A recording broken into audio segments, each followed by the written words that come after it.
Professor Jordan Scheetz. He's a professor of biblical studies at Western Seminary, and he's presenting his paper to us today on Hippolytus and Rashi on Daniel 9, how canons function as semiotic systems. Thank you. All right.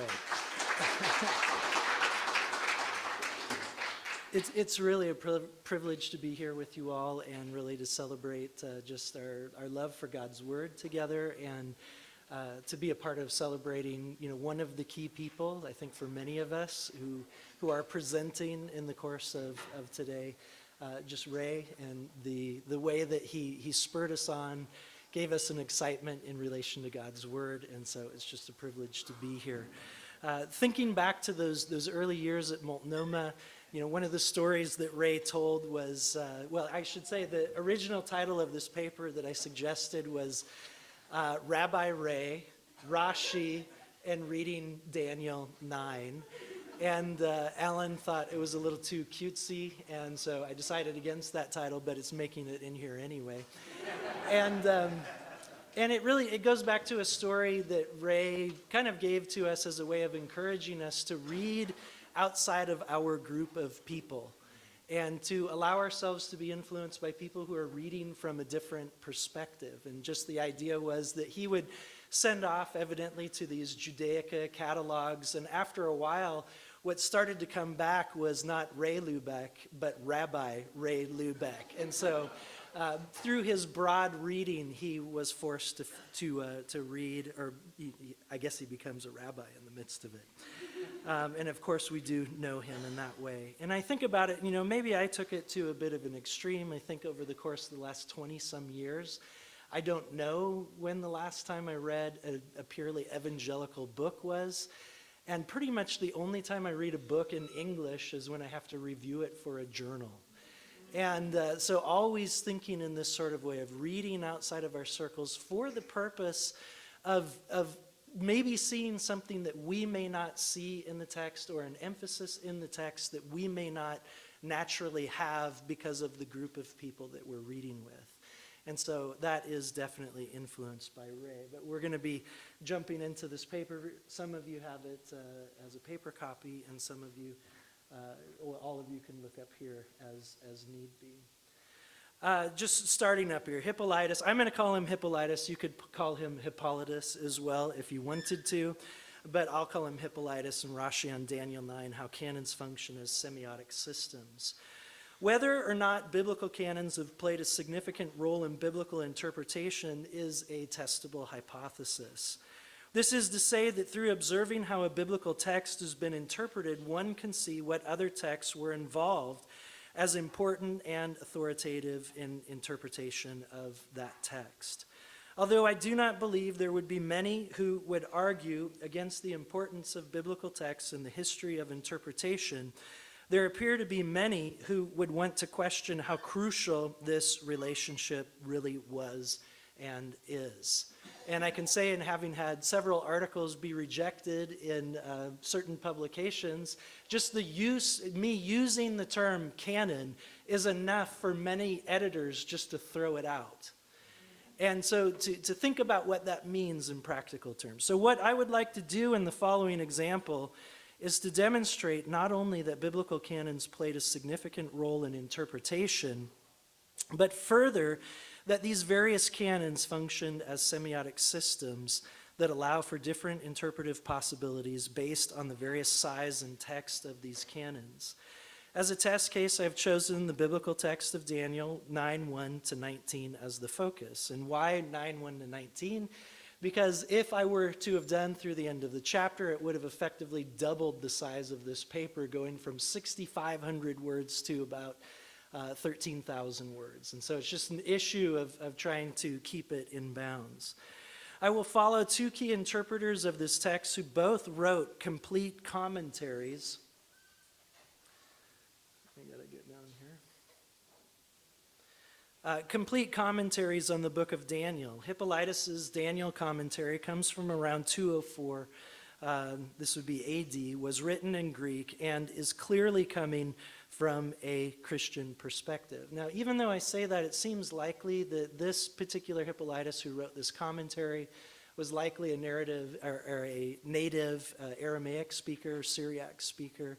There are comments throughout the commentary that seem to lead in that direction, but in this particular time period, it would have been normal for somebody who was a native Syriac speaker to also, from a literary standpoint, to be writing in Greek. Rashi's commentary, Rabbi Shlomo Yitzhaki, his commentary on Daniel was written sometime before his death in 1105 of the Common Era, was written in Hebrew, Aramaic, and transliterated French, and is clearly coming from a Jewish perspective. There's a time period difference between them just to simply have a complete commentary on a biblical text. So when we think about what it is that's happening with Hippolytus's commentary, it's the first extant commentary that we have on from a Christian perspective on any biblical text, complete biblical text. And so we have to move to a later time period to get the same type of example. By carefully following their commentaries, several issues come to the forefront, namely what they use to interpret the text of Daniel 9, 1-19, and how this nuances their interpretation. What is clear is that the larger body of authoritative literature, the canon, becomes the linguistic and literary reservoir from which their interpretive possibilities, I just need to make sure I'm in the right place here, possibilities are drawn. Because they have used canons that overlapped with one another, there are, of course, similarities, but because their canons are different, there are striking differences. These various semiotic systems, that is sign systems, including written text, but really all of life, lead at times to different interpretations exactly because their canons have a differing scope, that is to say, the number of books that are included, and text. And it should be important to note when we talk about text, what we mean by this is even the text that the language is written in. So the actual language and the shape of these books. When we look at certain books, and Daniel is one of these prime examples, when you switch between a Greek text and a Hebrew and Aramaic text, there are differing forms of that. It's larger. There are significant pluses in the Greek versions from one another. With regard to methodology, a Nachir Tzählung, that is a retelling of the Masoretic text of Daniel 9, 1-19, will serve as the foundation, while Hippolytus's and Rashi's commentaries will be used as constant dialogue partners, yielding point after point of comparison and contrast in relation to both the scope of authoritative text used in the interpretation of Daniel 9, 1-19, the actual textual basis of these texts, and of course, the interpretation of the text. The conclusion will draw this material together, paying particular attention to how the various canons played a role in the interpretation of these two commentators. But further, how these canons played a crucial role in the interpretive process, functioning as semiotic systems from which interpretive possibilities were drawn. The Masoretic text of Daniel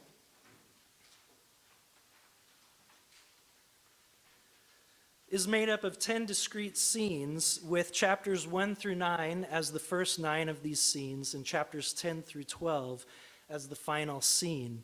In several cases, the changes of scene are introduced by the year in which the details of these scenes, of the scene described, took place, and so we have Bishnat consistently moving throughout various sections, while the others begin with the description of a particular time.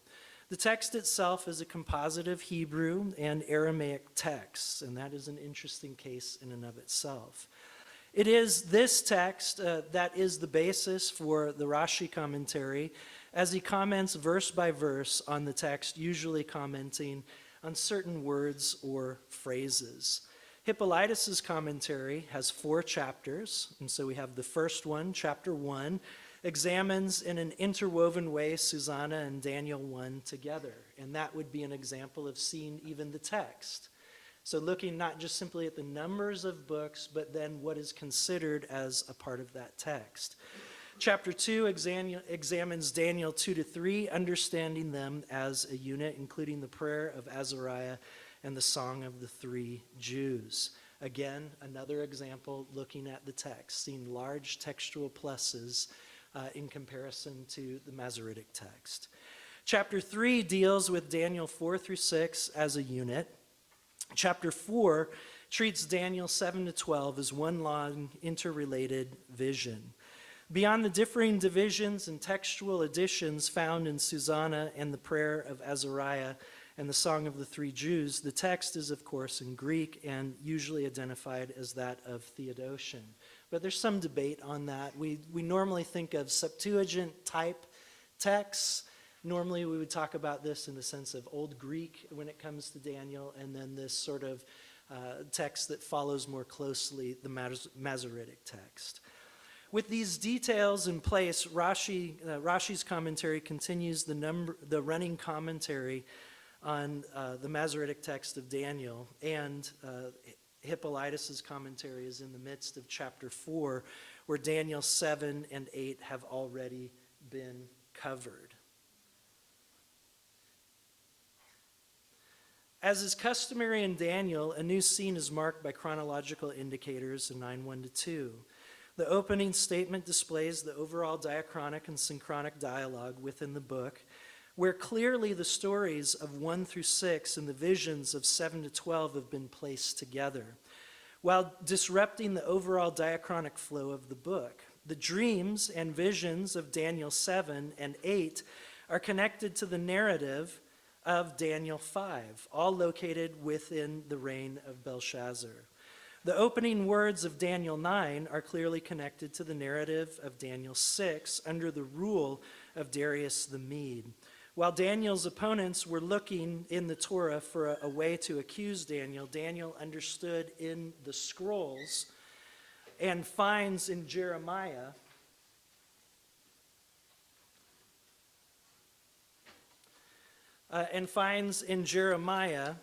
that the destruction of Jerusalem will last 70 years, as can be clearly seen in Jeremiah 25:11-12, as well as Jeremiah 29, verse 10. What is prophesied by Jeremiah in relation to the Babylonian deportation is viewed by Daniel as his present reality. Hippolytus' commentary prefaces the contents of Daniel 9 not initially by focusing on the opening details of the chapter, but by focusing on what the angel Gabriel explains in relation to these weeks, which is clearly connected to what was written, and this is a striking point in the book of Maccabees, or the books, plural, of the Maccabees. And this is an interesting detail because in this same time period, we have Origen, and we have Origen's lists of books. And famously, he gives not only texts that we would consider, and then right at the end of this, and he says, and the books of Maccabees. And so we see a similar case here, and they're writing in the same time period. They are contemporaries of one another. Hippolytus' commentary then turns to Daniel, one reading the book of Jeremiah, the prophet, about these weeks of years, which leads to Daniel's confessing and fasting and petition for the quick return of the exiles to Jerusalem.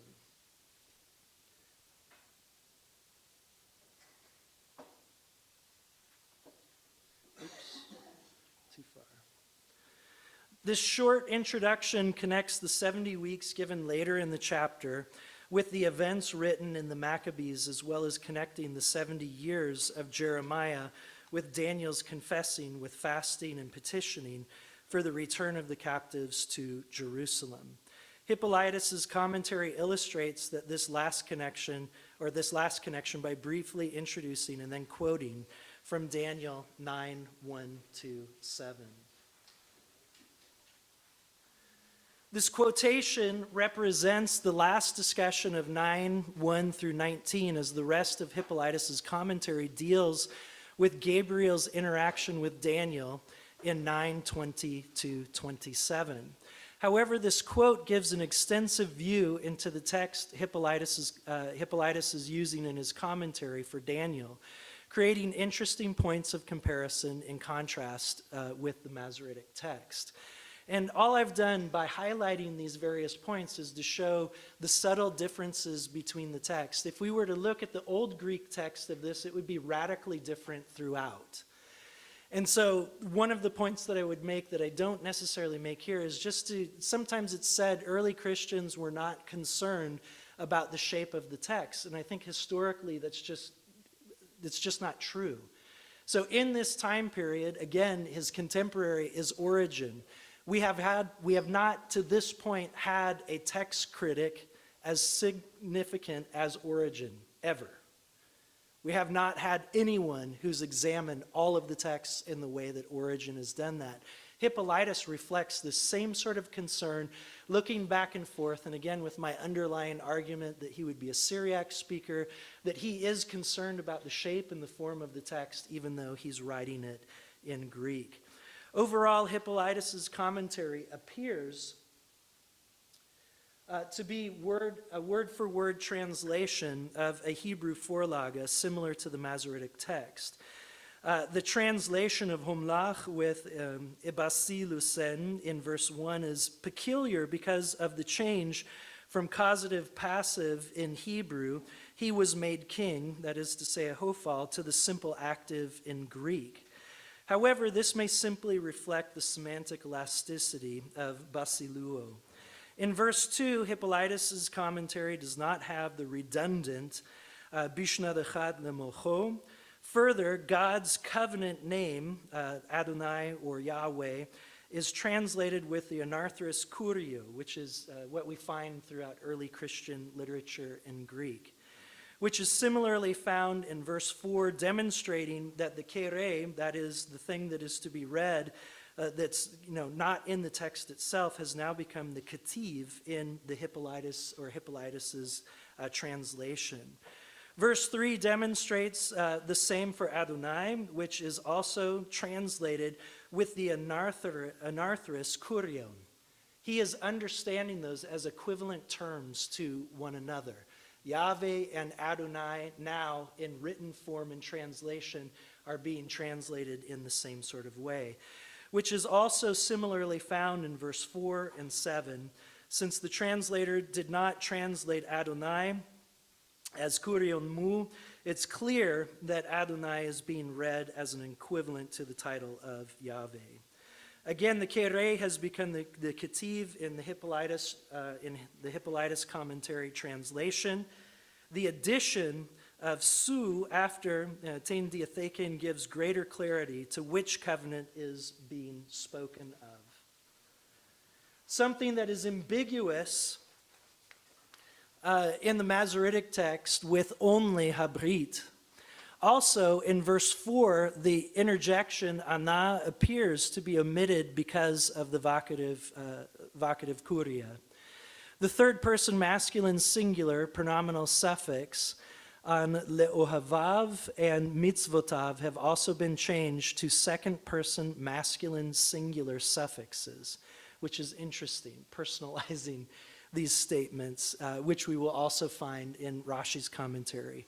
In Hippolytus's commentary translation, probably for the purpose of greater continuity in the passage. The addition of kai in verse 6 appears to be for Greek stylistic purposes, coordinating each element in the list. In verse 7, Hippolytus's commentary simply ends the quote about halfway through the verse. In other words, he's not significantly concerned about the prayer in and of itself. Rashi's commentary focuses on historical questions in relation to the opening statements of the chapter. The comment in relation to verse 1 is in relation to Bishna Dechat Ledoryavesh ben Achashverosh, and focuses on identifying which Darius is being spoken of. Rashi's commentary distinguishes between Achashverosh here in Daniel and the Achashverosh presumably found in Esther by making reference to the king in the days of Haman. Rashi's commentary argues that the Achashverosh of Haman's era was a Persian, and that this Darius, whose father was Achashverosh, is clearly a Mede, as was seen earlier in the book in 6:1. Again, Vidoryavesh Mada'a, kabel, receiving or taking malchuta, receiving the kingdom. Rashi's commentary on verse 2 verifies the reference to Jeremiah, but mainly for the purpose of calculating when the beginning and the ending time for the 70 years were. And I just looking up there, just thinking about semiotic systems. Look at the sign system here. And this is, I think this is difficult in unpointed Hebrew, even for those of us who are skilled in Hebrew. We look at something like this. This represents a significant difference. And the reason why I've left it in this form is because I want us to feel, what it's like to operate in these different systems. If we flatten everything out into English, we miss some of the reality of what happens when we're dealing with these different canons. This is different. So Rashi's commentary uses three main texts to triangulate the beginning and ending time for the 70 years of the ruin of Jerusalem. Jeremiah 29:10 is the foundational text that contains the definite number of 70 years of exile in Babylon when the Lord will visit his people. And it should be said, God's covenant name is only used in chapter 9 in Daniel. Everywhere else, it's some sort of substitute for it. Megillah 11b then introduces the chronology of Nebuchadnezzar's reign, with the first year of his reign being when he conquered Nineveh, and his second year being when he conquered Jehoiakim. Following the chronology of Seder Olam Rabbah 28, the 70 years should have come to their conclusion during the year of Belshazzar's death, that is, the first year of Darius's rule over Babylon, identified at the beginning of this chapter as the same time period. Since Daniel 9 is the first year of Darius's reign, this leads to Daniel's reflection on why redemption has been delayed, in particular by reevaluating the beginning point of the 70 years as not being from exile of Jehoiakim, but from Zedekiah. The ending point for the 70, gotta get another page, for the 70 years is then still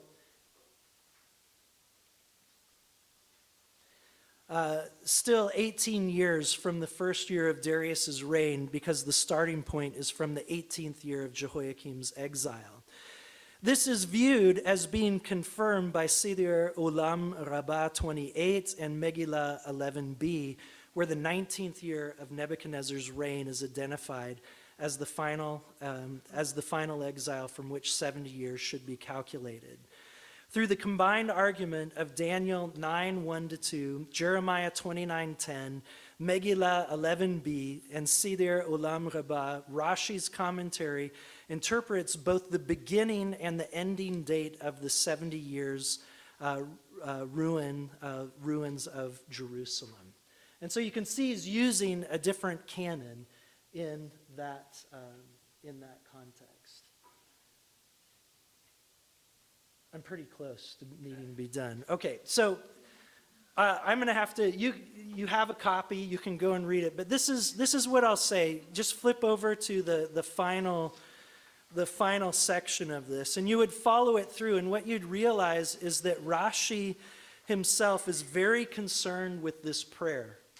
He is also concerned about the eschatological issues similar to Hippolytus, but the prayer itself has meaning to him. He uses fun things like gematria in the middle of it, where he's calculating the numbers of years, and so you can do that with your reading pleasure. So in short, in the end, both Hippolytus' commentary and Rashi's commentary use many other texts to interpret the text of Daniel 9:1-19. And you can see the whole list there, and you can see that they are different from one another. It includes even French in that context. You can go and read those things, and I'm just going to kind of come and say a point, bringing it back to where we started off. And that is to say, when we read something like Daniel chapter 9, and we can do it something in an academic context like this, or when we're thinking about Bible study methods, and we're seeing references to all sorts of other texts, and the prayer itself is full of all of these things. Deuteronomy 28, Leviticus 26, other portions in the book of Leviticus, 1 Kings, all are places that we're drawing from, and we can see these intertextual relationships. As I was reading through and looking at Rashi's commentary in contrast to Hippolytus' commentary, what I was struck by is this reality that Rashi is reading the we in the prayers that Daniel is making. He is reading as a part of this community that is in exile looking for the Lord's return himself. And I think when we have troubled times, and we all do have troubled times, that there's something to joining in these prayers, looking at Rashi and his focus on the text as something that he studies, but also he joins in the prayer, that's something that we, as readers and studies of Scripture, we may not be inclined to do. In recent times, I've thought about this. My great-great-grandfather immigrated to the United States from a city that's on the border between Russia and Kazakhstan. My great-great-grandfather's name is Jacob. My great-grandfather is Abraham. My boys are Joshua, Joel, and Jacob. And I think in this way of joining in this prayer and having it be, yes, something that we study and we see these connections, but then maybe what comes in when we read something like this and we see the difference in there is these are prayers that we join into as well, as people who are in exile, as people who are looking to this eternal kingdom, as people who are looking to the fulfillment of God's promises and his words. And I'll just leave it there.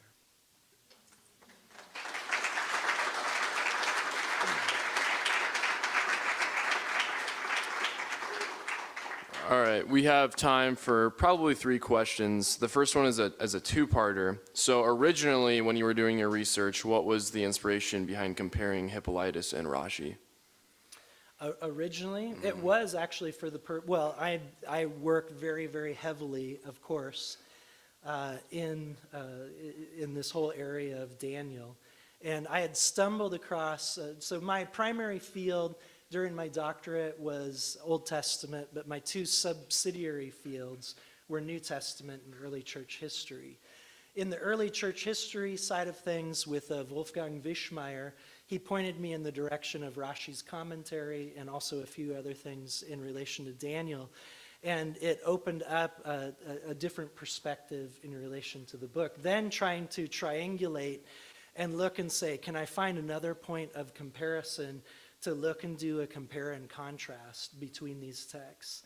And being, honestly, just to go with that, being a bit surprised as I was studying, in particular, Rashi, his concern on the prayer itself, and finding myself, like as I am today, being actually moved by the reality that he's reading this as we. He is including himself along with righteous Daniel in praying these things and looking to the God who forgives, to the God who is gracious and compassionate, and throwing ourselves that direction. And so, that's the original motivation, but then trying to triangulate and then being surprised that it was more than an academic sort of pursuit of comparing nouns and verbs. Cool. The second part of that question was, in your research, were there any other classical commentators other than Rabbi Ray Lubeck, as you said, that might have offered profitable conclusions? Conclusions in relation to the text, or? Yeah, specifically to your thesis and conclusions. Yeah. Oh, you could look at a whole series of commentaries. Jerome's commentary should be something that we all look at and study. And that in and of itself is another world, because Jerome is he's, as Andy would say, surfing back and forth between multiple languages in looking at the text. And I think that Jerome's commentary is a very profitable commentary. But I have a whole volume on the reception history, commentary reception history of the book of Daniel that is just full of really interesting reading. Everything from antiquity forward. Nice. The last question is, What are some implications of biblical canon on discipleship of the next generation of Christ followers? What do you hope is upheld/developed in years to come? Yeah, I think to a certain extent, looking at canon, various shapes of canon, helps us, I would call it, if you want to buy my fine book, the concept of canonical intertextuality in the book of Daniel, available through all sellers. And maybe I will end up more than enough to take my family out to McDonald's once a year. But I do think that there's something to the canonical approaches, and in particular various placement of books, and I would identify it as kind of like a literary highlighter. The texts that you place next to one another at times will cause you to see just even a phrase that's in the book that otherwise you may not think is all that significant, but when you place it in a particular structure, all of a sudden that particular phrase jumps to the surface. And it's not that it's new, but it's a way of giving an emphasis or a highlight. Beyond that as well, too, being here and studying with Ray, we are all impacted by the fact that he opened our eyes to a different shape of the Old Testament canon. For us, because of the thematic considerations in the text itself, it opened a whole series of things that we may have not seen without a lot of work. And so thinking about the relationship between the former prophets and the latter prophets, thinking about relationships between the Ketuvim and the Nevi'im, looking and seeing, and many of us had Ray, but we also had Sailhammer as well too, of thinking about this idea, what happens when you read or you do your study completely through the idea that Torah is the foundation, and as Sailhammer would have said, everything else is commentary. How that impacts your interpretation of the biblical text. And so canon, I think, has a very, very significant impact on discipleship because it opens a window of understanding into the text that then, even as we're reading and looking here, the window into the text isn't an end in and of itself. It's the God who created all things, the one who calls us into a relationship with himself. The one who calls us to listen to his voice and to follow him. I think that's where the whole of this is driving. And I think those are extremely important items when we look. And I think the canonical approach does help us in doing that. Thank you, Dr. Scheetz. Yeah.